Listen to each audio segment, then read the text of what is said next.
محترم ناظرین، آج ہم آپ حضرات کو اس ویڈیو میں 4 مشہور فرشتوں کے متعلق بتائیں گے اور آپ کو بتائیں گے کہ ان فرشتوں کے کام کیا کیا ہیں۔ تو آئیے بلا تاخیر ویڈیو کا آغاز کرتے ہیں۔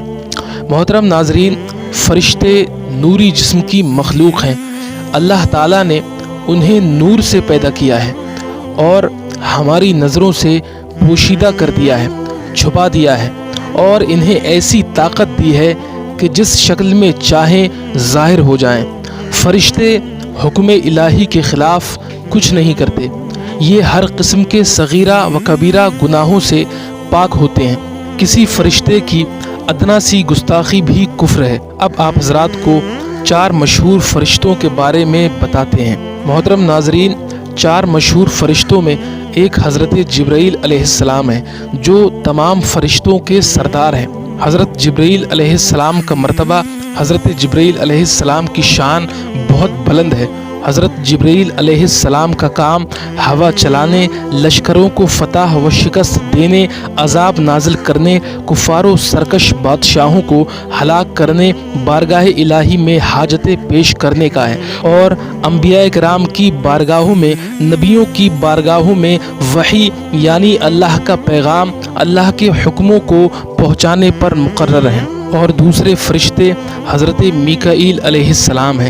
ان کا کام بارش برسانے، زمین میں سبزہ اگانے اور مخلوق کے رزق معین کرنے کا ہے۔ اور تیسرے مشہور فرشتے حضرت اسرافیل علیہ السلام ہیں۔ حضرت اسرافیل علیہ السلام کا کام یہ ہے کہ جب قیامت کا دن ہوگا تو حضرت اسرافیل علیہ السلام سور پھونکیں گے۔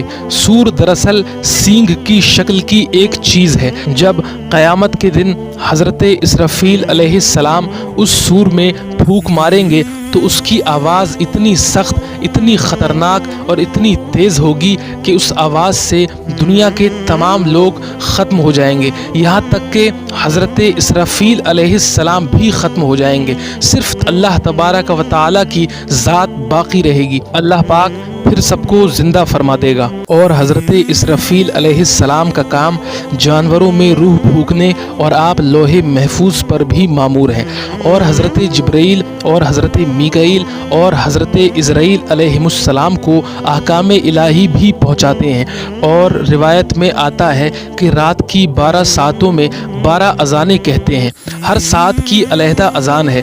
ان کی اذانوں کو انسانوں، جنات کے علاوہ 7 آسمانوں اور 7 زمین کے تمام فرشتے سنتے ہیں۔ اور چوتھے فرشتے حضرت عزرائیل علیہ السلام ہیں، جو انسانوں، جناتوں، جانوروں، پرندوں، حتیٰ کہ ہر جاندار مخلوق کی روح قبض کرتے ہیں، روح نکالتے ہیں۔